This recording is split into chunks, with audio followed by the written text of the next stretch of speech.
মিষ্টির দোকানের নাম হচ্ছে রাধা বল্লভ মিষ্টান্ন ভান্ডার।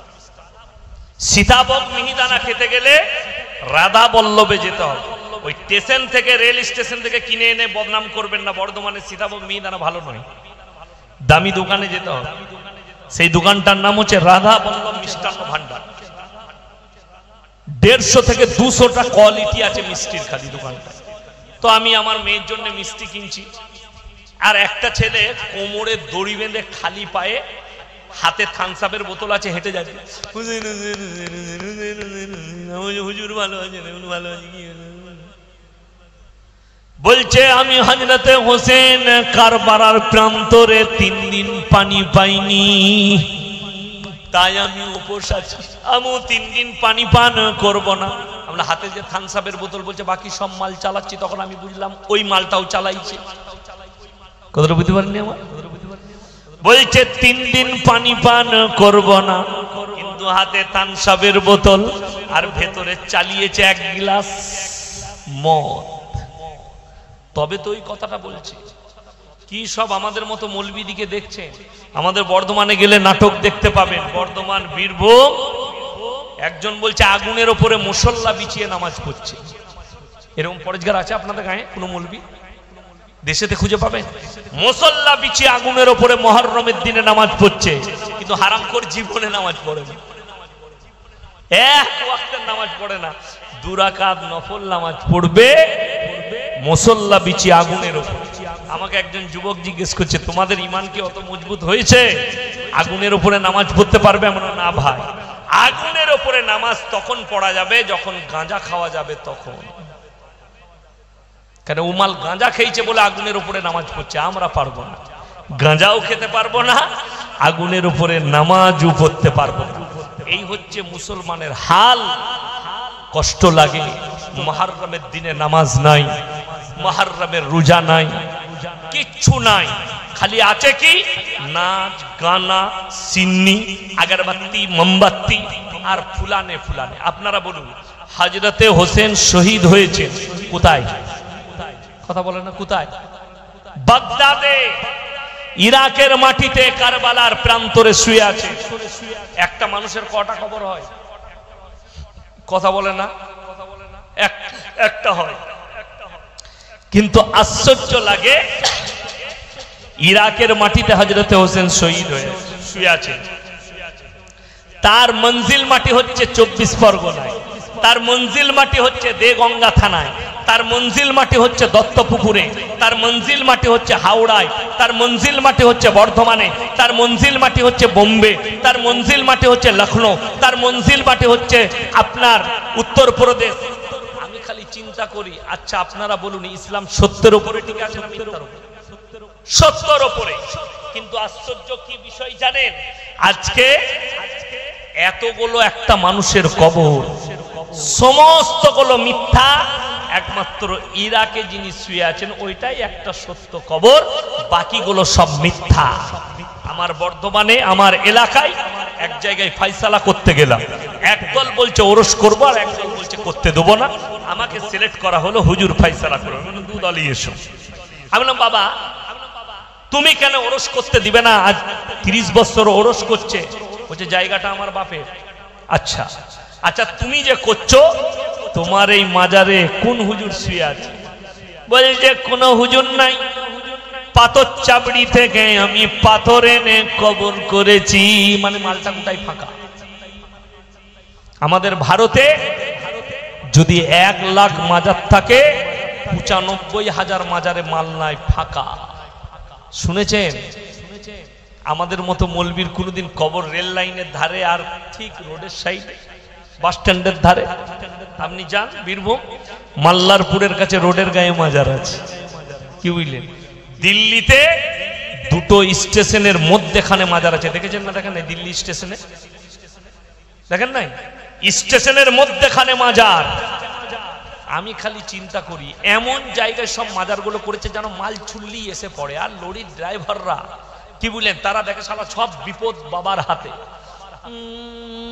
ওরে বাবরে, বাবা মকদুম বাবা, ছড়া চাদর টাঙানো আছে, লেখা আছে পয়সা ফেলো জান্নাতে যাও। শালা চাদরে জান্নাত। আমরা শুনেছি দিনদার হতে হয়, আইয়ুহুম আহসানু আমালা, ভালো আমল করো তবে কিয়ামতের দিনটা পরিবর্তন হবে। এরা বলছে মাতাল হোক, গাঁজাখোর হোক, জিনাখোর হোক, জান্নাত রেডি। কেন রেডি? বলে কোনো অসুবিধা নাই, হুজুররা আছে দোয়া করে পার করিয়ে দিবে। যদি মৌলবীদের দোয়াতে পাপ করার পরেও জান্নাতে যাওয়া যেত, আল্লাহ নবীর চাচা কলমা পড়ে নিত। আল্লাহ নবীর চাচার জন্য নবীজি দোয়া করতে চেয়েছেন, আল্লাহ তুমি আমাকে যতদিন না নিষেধ করছো, আমি আমার চাচার জন্য কেঁদে কেঁদে আপনার কাছে ক্ষমা চাইব। আল্লাহ আয়াত পাঠিয়ে দিলেন, নবীজি যখন চাচার জন্য আল্লাহর কাছে ক্ষমা চাইতে লাগলেন। মা কানা লিন-নাবিয়্যি ওয়াল্লাযীনা আমানু আন ইস্তাগফিরু লিল মুশরিকিন ওয়ালাউ কানু উলি কুরবা। হে নবী এবং মুমিন, তোমরা কান খুলে শুনে নাও, তোমাদের জন্য জানা উচিত। নবী এবং মুমিনদিকে আল্লাহ নসিহত করলেন, যারা বেঈমান কাফের মুশরিক হয়ে বদ্দিন হয়ে মারা গেছে, তাদের জন্য দোয়া করতে পাবে না, যদিও তারা তোমাদের নিকটতম আত্মীয় হয়। রাসূলের দোয়া বন্ধ হলো, আল্লাহর হাবিব দোয়া বন্ধ করে দিলেন। আর তুমি বলছো গাঁজা খাবে, মদ খাবে, জিনা করবে, সুদ খাবে, বদ্দিনীর ওপরে টিকে থাকবে, আর তোমার হুজুর তোমাকে দোয়া করে পার করাবে। তোমার হুজুরও মার খাবে আর তুমিও মার। লেখেন। ওই জন্য আল্লাহ রাব্বুল আলামিন আমাদের সকলকে হেফাজত করুক, বলুন আমিন। পাপ থেকে, শিরকের পাপ থেকে, বদ্দিনী থেকে আল্লাহ হেফাজত করুক। প্রত্যেকটা বাড়িতে, যাদের বাড়িতে মানে কোরআন নাই কালকে কিনে নেবেন, যাদের বাড়িতে বড় বড় আলেমের লেখা বই নেই নিয়ে নেবেন। আজকে হালত এত নাজুক, আজকে আপনি আপনার মা বোনকে রুখে রাখতে পারেন। ইসলামী শরীয়তে মেলা হারাম, অথচ একটা জলসা করে আপনি মেলা বসিয়ে মেয়েদিকে রাস্তায় তুলে দিলেন। এর থেকে বড় দুর্নীতি আর কি আছে? এর থেকে বড় বদ্দিনী আর কি? আপনি মনে করছেন আজকের জলসায় নেকি হবে? তার থেকে বেশি পাপ হয়ে গেছে আপনার মেলা। আসরের পর থেকে যে মেলাটা বসিয়েছেন, তার থেকে বেশি পাপ হয়ে গেছে। কেন? মেয়ে বালিগ হয়ে গেলে তার জন্য পর্দা করা ফরজ। যারা নিজেদের মেয়েদিকে বিবাহের আগে পর্যন্ত, যে বাবারা নিজের মেয়েকে পর্দাই রাখতে পারবে না, কিয়ামতের দিনে সেই বাবারা দায়ী হবে। যে স্বামী তার স্ত্রীকে পর্দায় রাখতে পারবে না, কিয়ামতের দিনে আল্লাহ তাদেরকে দায়ী করবে। হার হালতে পর্দা করতে হবে। কোরআনে আছে, ওয়াদরিবুহুন্না আলা জুনুবিহিন। হে নারী, তুমি পর্দা নির্ধারিত করো, তোমরা কোনোদিন ধর্ষিত হবে না, লাঞ্ছিত হবে না। এটা কোরআন। রাসূল আকরাম সাল্লাল্লাহু আলাইহি সাল্লামের হাদিস, যেদিন থেকে পর্দা ফরজ হয়েছে, আর কোন নবীর বিবি, নবীর বিবিরা এবং সাহাবীদের বিবিরা নিজের হুজরাখানা থেকে লোকটা পর্যন্ত বের করেন। আজকে কষ্ট লাগে, আপনি নিজেকে মুমিন বলছেন, ফজরের নামাজ পড়বেন মসজিদে, সকালবেলায় উঠে দেগঙ্গা বাজারে যাবেন বউকে নিয়ে ডাক্তার দেখাতে কিংবা বাজার করতে, আপনার ফুল হাত শার্ট আর ফুল প্যান্ট, আর পেছনে বিবি বসে আছে, পেটু বেরিয়ে আছে আর পিছু বেরিয়ে আছে, অথচ আপনি নিজেকে মুমিন বলে দাবি করছেন। অথচ কোরআন বলছে ঢেকে দাও। আল্লাহর কসম করে বলছি, পৃথিবীতে যতগুলো ধর্ম আছে, সব থেকে বেশি নারীকে অধিকার দিয়েছে ইসলাম। জোরে বলুন সুবহানাল্লাহ। আসল কথা, আপনি মুসলিমই টিকতে চিনতে পারেন। মসজিদে প্রবেশ করলে মুসলমান হওয়া যায়। আমাদের দেশে ঈদের নামাজি আলাদা, জুম্মার নামাজি আলাদা, 5 ওয়াক্তের আলাদা, জিন্দেগির আলাদা। কেউ কেউ জিন্দেগিতে একবার নামাজ পড়ে। এই কিছুদিন আগে দেখলাম, 2-4 দিন আগে, ইকবাল বলে একটা ছেলে আর্টিস্ট সতরঙ্গ সিনহার মেয়েকে বিবাহ করেছে। অনেক অমুসলিম ভাইরা কমেন্ট করছে, हिंदू का कोई लड़का नहीं था क्या, हाँ इसे शादी क्यों नहीं किया, मुसलमान को शादी किया। अबे वो मुसलमान है नहीं, तुम्हें पता ही नहीं। उसको मुसलमान कहना ये भी पाप है। শুনে রেখে দেন, শাহরুখ খানকে যারা মুসলমান ভাববেন তাদের ইমানের খাতরা আছে, চলে যাবে। সলমান খানের পরিবারকে যারা মুসলিম পরিবার ভাববেন, ইমান চলে যাবার খাতরা আছে। কেন? এরা মুশরিক। কিছুদিন আগে দেখলাম শাহরুখ খান উমরা করে এসে আবার হারাম করে দেখছি মন্দিরে পুজো করতে যাচ্ছে, পুজো দিচ্ছে। সে হচ্ছে মুশরিক কোরআনের পরিভাষা। ইসলামী শরীয়তে সালমান খানের পরিবারে তার বাড়িতে গণেশের পূজা হয়। তারা মুশরিক পরিবার, যতক্ষণ পর্যন্ত ইস্তেগফার করে কালমা পড়ে না ফিরছে পেরুবার কোনো রাস্তাই খুঁজে পায় না। পৃথিবীর সব মৌলবি যদি দোয়া করে পেরুবার রাস্তা না। ওই জন্য গরুর মাংস খেলে মুসলমান হওয়া যায় না, মাথা টুকলে মুসলমান হওয়া যায় না। আমাদের দেশে একবার খেলা হচ্ছে টুর্নামেন্ট, ফুটবল টুর্নামেন্ট, তো অনেক মুসলিম ছেলে গেছে। আসরের সময় কি হয়েছে, হাফ টাইম হয়েছে, তখন পাড়ার একজন চাচা ছিল খেলা দেখতে গেছে। যুবকরা বলে চাচা নামাজটা পড়িনি আসরে, বলে পড়। উজু করে চাচা কি করেছে, দক্ষিণ দিকে মুখ করে নামাজ পড়িয়ে দিয়েছে। নামাজের শেষে ছেলেরা বলছে চাচা এটা দক্ষিণ দিক গো, বলে আল্লাহ সব দিকেই আছে। বুঝতে পারছেন কত বড় মুমিন, কত বড় মুফতি, কত বড় আল্লাহ সব দিকেই আছে, কে জানে না। কিন্তু শর্ত রেখেছে আল্লাহ তোমার মুখটা নামাজের সময় কিবলামুখী হতে হবে। এটা শর্ত নামাজের জন্য, আল্লাহর রাজা বান্দেগীর জন্য শর্ত তোমার মুখ কিবলামুখী হতে হবে, তোমার চেহারা কিবলার দিকে থাকবে, তবেই তোমার নামাজটা দুরুস্ত হবে। ওই জন্য কোরআনে আছে লাইসাল বিররা আন তুওয়াল্লু বুজুহাকুম কিবালাল মাশরিকি ওয়াল মাগরিব ওয়ালাকিন্নাল বিররা মান আমানা বিমান। পূব কিংবা পশ্চিম দিকে মাথা ঠোকার নামে ঈমান নয়। প্রকৃত ঈমান হচ্ছে একমাত্র আল্লাহর উপরে প্রকৃত বিশ্বাস। সবাই আনবেন, জোরে বলুন ইনশাআল্লাহ।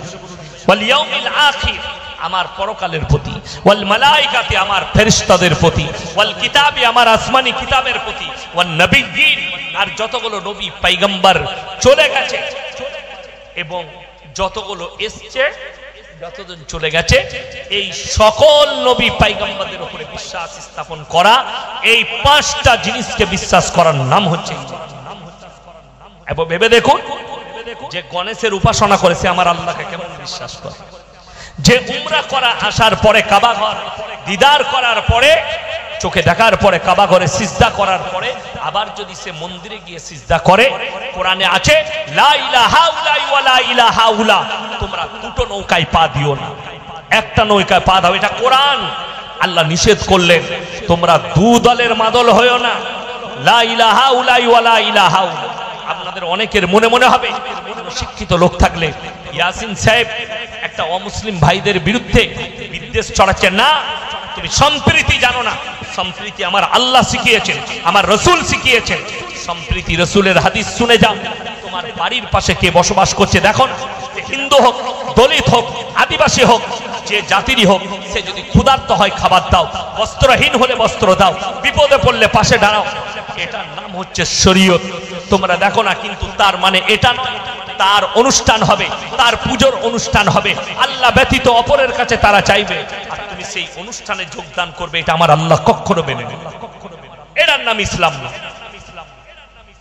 বড় কষ্ট, দুঃখ লাগে।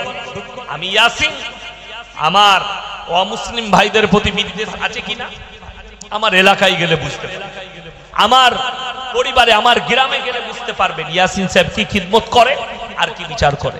লকডাউনে 400 পরিবারের কাছে খাবার গেছে, প্যাকেট, একটা প্যাকেট ছিল 2000 টাকা। সর্বপ্রথম আমি আমার লোকদিকে বললাম লিস্ট করো, আমার গ্রামে দাস আছে 35 ঘর, আমরা তাদের লিস্ট করো আগে।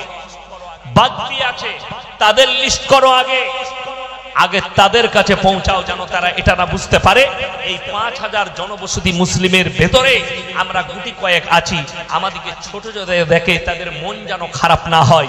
আমি মৌলভী শওকতের বেটা, এই কাজটাই আগে করিয়েছি।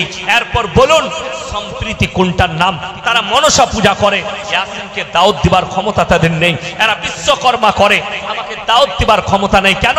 আমি তোমার মতো গোল আলু লয়, আমি কোরআনের উপরে বিশ্বাস রাখি, আল্লাহর উপরে বিশ্বাস রাখি। আর কোরআন বলছে লা ইলাহা ইল্লা ওয়ালা ইলাহা উলা, তোমরা দুটো নৌকায় পা দিও না। আমাদের দেশে এখন শিক্ষিত লোকরা ভাষা বার করেছে, ধর্ম যার যার উৎসব সবার। আরে ভাই, কুরবানির সময় কেন এটা বলিস না ধর্ম যার যার উৎসব সবাই? আয় গরু ঠ্যাংটা ধরবি, আয়। কথাটা বুঝতে পারেননি? অবশ্যই ইসলাম বলছে কেউ কি কষ্ট দিও না, কেউ কে আঘাত দিও না, কারো দেবদেবীকে গালি দিও না। এখানে বসে বলুন, আপনারা এতগুলো মানুষ শুনছেন, আমি কার দেবদেবীকে গালি দিলাম? কোন দেবদেবীকে গালি দিলাম? আমার 50,000 জলসা ছুটছে, একটাও পাবেন না আমি কোন দেবদেবীকে গালি দিয়েছি, একটাও খুঁজে পাবেন না। আমি গালি দিইনি, আমি তাদেরকে দাওয়াত দেব, হক চিনুন, আল্লাহর উপরে বিশ্বাস করো। আমাকে অনেক অমুসলিম ভাই ফলো করে, ভালোবাসে, আমি তাদের লেগে দোয়া করি, আল্লাহ তুমি এদিকে হিদায়াত দাও। এটা হচ্ছে আমার মনের দোয়া।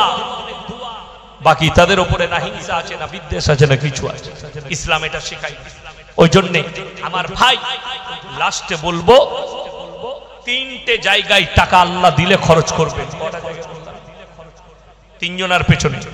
1 নম্বর হচ্ছে ওয়াতিদাল কুরবা হাক্কাহু ওয়াল মিসকিন ওয়াবনা সাবিলি ওয়ালা তুবাদদির তাবদীরা ইন্নাল মুবাদদিরিনা কানু ইখওয়ানাশ শায়াতিন ওয়া কানাশ শাইতানু লিরাব্বিহি কাফুরা।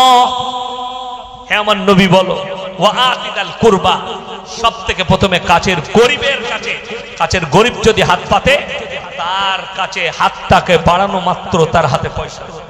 ওয়াল ইয়াতামা ওয়াল মাসাকিন। আর 2 নম্বর, এতিম আর মিসকিন যদি হাত পাতে, তাদের হাতকে ফিরিও না। ওয়াবনাস সাবিলি ওয়ালা তুবাদদির তাবদীরা। এবং 3 নম্বর, মুসাফির যদি তোমাদের কাছে হাত পাতে, হাতকে ফিরিও না। এই 3টে লোক হাত পাতলে তাদের হাতে পয়সা দাও। যারা দান করে মনে মনে একটা কথা মাথায় রাখবেন, 1 টাকা দেন আর 10 টাকা দেন আর 10,000 টাকা দেন, মনে মনে ভাববেন আল্লাহ তুমি আমাকে দেনেওয়ালা বানিয়েছো, আমাকে চাহনেওয়ালা বানাওনি, আমাকে হাত পাতনেওয়ালা বানাওনি, বরঞ্চ আমাকে দেনেওয়ালা বানিয়েছো। আল্লামা ইকবালের একটা কথা মনে পড়ে গেল আপনাদের কারণে, আপনাদের জুবানের কারণে। इस घर को आग लगी घर की चिराग से। মুসলমান তোমরা নিজেদের ঘরে নিজেরা আগুন ধরিয়েছো। আজকে আপনারা একটা ভালো কাজ করেছেন, 2 জনকে দাওয়াত দিয়েছেন, 2টোই গাল খাওয়া বক্তা। কি বুঝলেন? এ ভালো জিনিস। আমার বন্ধু মানুষ উনি, তো অনেক জায়গায় একসাথে প্রোগ্রাম করি। দেখুন, আমি ভোটের আগে একটা কথা বলেছিলাম, আমি রাজনৈতিক বক্তা নই, কিন্তু একটা কথা বলেছিলাম মালদায়, মুর্শিদাবাদে, যে দেশের যিনি প্রধানমন্ত্রী উনি হচ্ছে মুসলমানদের জন্য আল্লাহর রহমত। যদি বলেন কেন, এই জলসা থেকে তার প্রমাণ পেল। আপনাদের ইনশাআল্লাহ বলতে যদি লজ্জা লাগে, কষ্ট হয়, কোরআনে আছে মুসলমান যখন দিন থেকে সরে যাবে, রসুলের আখলাক থেকে সরে যাবে, আমি তাদের কাছে অত্যাচারী বাদশা পাঠিয়ে বদলাম, জালিম বাদশা পাঠাবো। তো দোষ আপনার, আপনার সুবহানাল্লাহ বলতে লজ্জা লাগে। অনেকজন নিজেকে রাস্তায় মুসলমান বলে পরিচয় দিতে লজ্জা লাগে, পরিচয় দেয় না। জলসা করিয়ে লাভ কি? আমরা জলসায় গেলে লোকরা আমাদেরকে ছাড়ে না, একটা সেলফি লুবই, একটা ফটো তুলবো, ফটো আমাদের সাথে চুলছে, কিন্তু চুল কেটেছে শুয়োরের মাথার মধ্যে। ফটো আমাদের সাথে তুলছে, কিন্তু আখলাক, চরিত্র, পোশাক, পরিচ্ছদ সব বেঈমান কাফেরের। আপনি রাগ করেন আর যাই করেন। আর আমি মুমতাজুল ভাইয়ের কথা বলবো না, কিন্তু আমাকে যারা দাওয়াত দিয়েছে, যারা জানে, আমি কারো বাঁয়ে বোয়ানো বক্তা লয়, আর গোল আলু লয়, যেদিকে ঘুরাবেন সেদিকে ঘুরবো, মোটেই ঘুরবো না, গর্দন চলে যাবে ঘুরার রাস্তা না। আমি কালকে যেখানে ছিলাম আমাদের বর্ধমান জেলায়, একজন মসজিদে এসে বললে হুজুর একটা কথা ছিল। কি ব্যাপার বলো? আমি তখন চা খাচ্ছি, স্টেজে যাব, এসে বললে মেয়েদের লেগে বেশি বলবেন না। আমি বললাম এটা মানা করলি বলে আমি ওইটাই বেশি করে বললাম, আমার যা পারিস করে নি। আর যদি কোনো বাপের বেটা মৌলবি থাকে তাকে স্টেজে চেনে নিয়ে আসবে, এসে আমাকে ধরবে, আমার সঙ্গে মোকাবেলা করবে, আলহামদুলিল্লাহ। সে জিতে গেলে জিতে গেল, আমাকে বুঝিয়ে দিতে পারলে কোরআন হাদিস দিয়ে, তাহলে আলহামদুলিল্লাহ। আর না পারলে তাকে ইস্তেগফার করে যেতে হবে। আমার মাদ্রাসায় ভর্তি করবো তাকে আবার কানে ধরে পর্দার লেগে বললে মৌলবি বলতে পাবেন না, গাঁজার লেগে বললে বলতে পাবেন না, মদ খাওয়ার লেগে বলতে পাবেন না। এ তো মুসলমানের আকীদা। মুমতাজ ভাই যেখানে শুরু করেছে শেষ করেছে, আমি ওইখান থেকে বায়ান। উনি আয়াত শুরু করেছিলেন ইকরা বিসমি রাব্বিকাল্লাযী খালাক। হে নবী পড়ো, শিক্ষা, এডুকেশন। আপনাদের মধ্যে একজন দাঁড়িয়ে বলুন দেখিনি পৃথিবীর প্রথম সভ্যতার নাম কি? পৃথিবীর প্রথম সভ্যতা কোরআনের নয়, ইসলামের নয়, পৃথিবীর বলুন। যদি আমার বক্তব্য কোনো অমুসলিম ভাই শুনে থাকেন, তারাও ইতিহাসটা জেনে যান, আর তোমরা পড়ে নিবে ইতিহাস। পৃথিবীর প্রথম সভ্যতার নাম মিশরের মুসলিম সভ্যতা। বলুন সুবহানাল্লাহ। এটা পৃথিবীর মুসলমানদের জানা দরকার। যারা বলছে আমরা সভ্যতা এনেছি, তারা বর্বরতা এনেছে। বলছিলেন নবীর আগের যুগটা, মুমতাজ ভাই বলছিলেন বর্বরতার যুগ ছিল। আল্লাহর কসম, রাসূলের হাদিস, আখরি জামানায় ওই পাপগুলোই ঘুরিয়ে আসবে, নাম খালি হবে মডেল। যতগুলো রাসূলের যুগের আগের যুগে যে পাপগুলো গুজরে গেছে, আজকে ওই পাপগুলো সব আসছে একটা একটা করে, খালি নাম পাল্টিয়ে গেছে মডেল। আপনি এখন 5 স্টার হোটেল আছে না নাই কলকাতায়? গাদা আছে। Kolkata, Mumbai, Delhi, Dubai, London, America, যেখানে যাবেন 5 স্টার হোটেল। সেখানে কি হয়? অবাধে মদের ব্যবসা চলে, আর মেয়েরা নাচ করে বারেতে, তাদের উপরে বড় লোকরা টাকা উড়ে। আপনার মনে মনে হবে নবীজির জামানার আগে এটা কি ছিল না? আরবি কিতাব খুললে পাবেন, হাদিস খুললে পাবেন, সেটার নাম ছিল হাম্মাম। হাম্মাম মানে নর্তকীরা ড্যান্স করত, আর মানুষ চারিদিকে বসে থাকতো, পয়সা ছড়াতো মদ খেয়ে খেয়ে তাদের উপরে। সেটার নাম ছিল হাম্মাম। হাম্মামের তাবদীল হচ্ছে 5 স্টার হোটেল। পাপটা খালি মডেলিং হয়ে গেছে। বড় লোকরা মদ খেলে মাতাল লয়, স্ট্যান্ডার্ড বলে, বিস্কি খাচ্ছে, বিস্কি 50-50। আর গরিব মানুষ মদ খেলে তার নাম মাতাল। ওই মাল কটাই বলে এরা মাতাল, মদ খায়, অথচ ওই হারামখোর 5 স্টার হোটেলে মদ খায়, তাকে আমরা মাতাল বলি না। নাম পরিবর্তন, পাপ একই আছে। হযরতে লূত নবীর জামানার পাপ বর্তমানে মডেলিং এর রূপ নিয়ে আপনার সামনে হাজির হয়ে গেছে। লূত নবীর কমকে সমকামী হওয়ার কারণে কোরআনে আছে আল্লাহ রুটির মতো পাল্টাবে। সমকামীর কারণে রুটির মতো পাল্টি দিয়েছে, কোরআনে আছে। দুজন নবীর বিবি জাহান্নামে যাবে, একজন শিরক করার কারণে, আর একজন সমকামী হওয়ার কারণে। একজন লূত নবী আর নূহ নবী। পৃথিবীতে প্রথম আল্লাহ ব্যতীত মূর্তির উপাসনা শুরু হয়েছে। আল্লাহ ব্যতীত গাছের উপাসনা, সূর্যের উপাসনা, এই উপাসনাগুলো আল্লাহ ব্যতীত শিরক শুরু হয়েছে হযরতে নূহ নবীর জামানা। নূহ নবীর কওম তারা করেছে।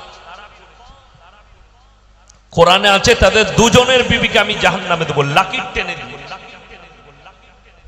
এটা এখনকার যুগের মানুষদের বোঝা দরকার, যারা মনে মনে ভাবছেন হুজুররা দোয়া করে জান্নাতে দিবে, মৌলবীরা দোয়া করে পার করাবে, জলসা দিয়ে পার পেরিয়ে যাবে। বছরে একটা জলসা দেবো, জান্নাত রেডি। হুজুররা আসবে, মৌলবীরা আসবে, দামি দামি কথা বলবে, দোয়া করে যাবে, দোয়া দিয়ে যাবে। আপনি মনে করছেন আমার পগার পার হবে, লেখে নিয়ে যান। কোরআন শোনাবো আপনাদিকে। দারাবাল্লাহু মাসালাল লিল্লাযীনা কাফারু ইমরাতান নূহি ওয়া ইমরাতাল লূত কানাতা তাহতা আবদাইনি মিন ইবাদিনা সালিহাইনি ফাকানাতাহুমা ফালাম ইউগনি আনহুমা মিনাল্লাহি শাইয়্যা ওয়া কিলা দুখুলান নারা মা'আদ দাখিলিন। আমার দুজন উলুল আজম নবী, হে আমার নবী পৃথিবীর মানুষকে শোনাও, দুজন উলুল আজম পয়গম্বর নূহ নবী আর লূত নবী। এই দুজনের বিবিকে জাহান্নামে দেব, আমি লাকির টেনে দিয়েছি, তারা নিজের বিবিদিকে জান্নাতে নিয়ে যেতে পারবে না। লূত নবীর কওমের পাপ সমকামী, পুরুষে পুরুষে মিলামিশা করা, নারীতে নারীতে মিলামিশা করা। আজকে বর্তমানে আপনারা কতটা আইন দেখেন জানি না, ভালো করে খোঁজলেন, ভারতের সুপ্রিম কোর্ট রায় দিয়েছে ভারতবর্ষে সমকামিতা হচ্ছে লিগেল। আপনার সন্তানকে আপনাকে বাঁচাতে হবে, আমাদের মুসলমান কমকে আমাদিকে বাঁচাতে হবে এই সমকামী থেকে। অনেক চাষিবাসী লোক, সাধারণ লোক জানে না সমকামী মানে কি। পুরুষে পুরুষে বিয়ে, নারীতে নারীতে।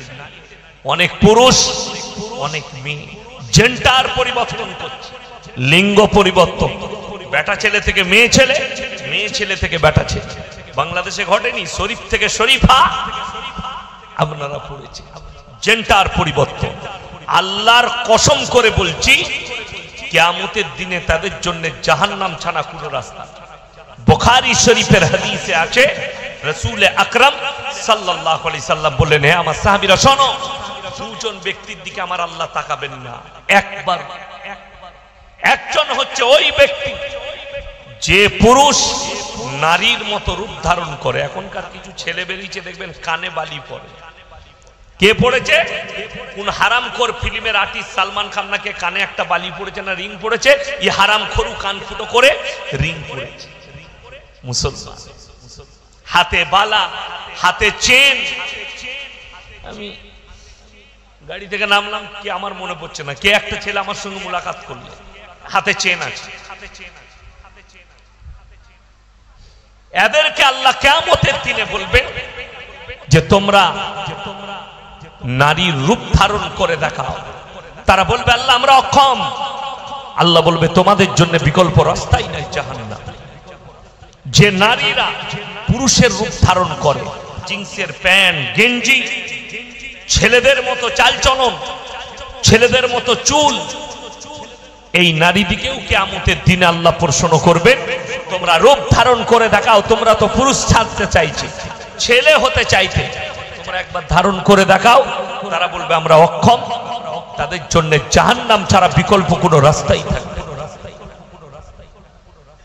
ওই জন্য মুসলমান, আপনি মনে মনে ভাবছেন আমি গরুর মাংস খাই, মুসলমান। আমি মুসলিম ঘরে জন্ম নিয়েছি, মুসলমান। আমি যখন মসজিদে গিয়ে মাথা ঠুকি, আমি মুসলমান। আমি যখন উমরায় যাই, আমি মুসলমান। আমি যখন হজের ময়দান থেকে হজ করে ঘুরে আসছি, আমি মুসলমান। আপনারা জানেন এই বছরে হজের ময়দানে, খালি আরাফাতের ময়দানে 1 ঘন্টা না 1 দিনের ভেতরে 1 কোটি জিবি খালি নেট ইউজ হয়েছে। 1 কোটি জিবি নেট ইউজ করেছে। এটা ইন্টারনেটের খবর। বড় আশ্চর্যের বিষয়। মানে হজ করতে গেছে, ভিডিও করে বেটাকে দেখাচ্ছে, এই দেখ আরাফাতের ময়দানে আছি, এই দেখ এটা মিনা, এই দেখ। তার নাম সেলফি হাজি। আমি নাম রেখেছি সেলফি হাজি। যারা প্রকৃত আল্লাহকে রাজি করতে যাবে, ক্যামেরা করার সময় থাকবে। আমার আব্বাজি হজে গিয়েছিলেন, যেদিনে চাপালাম, যেদিনে নেমেছে, আব্বাজির ছাত্র একজন মক্কায় থাকে, তাকে জিজ্ঞেস করলাম ফোন করে, আব্বাজি নেমেছে? বলে পৌঁছে গেছে, হোটেলে উঠে গেছে। ফোনটা দাও।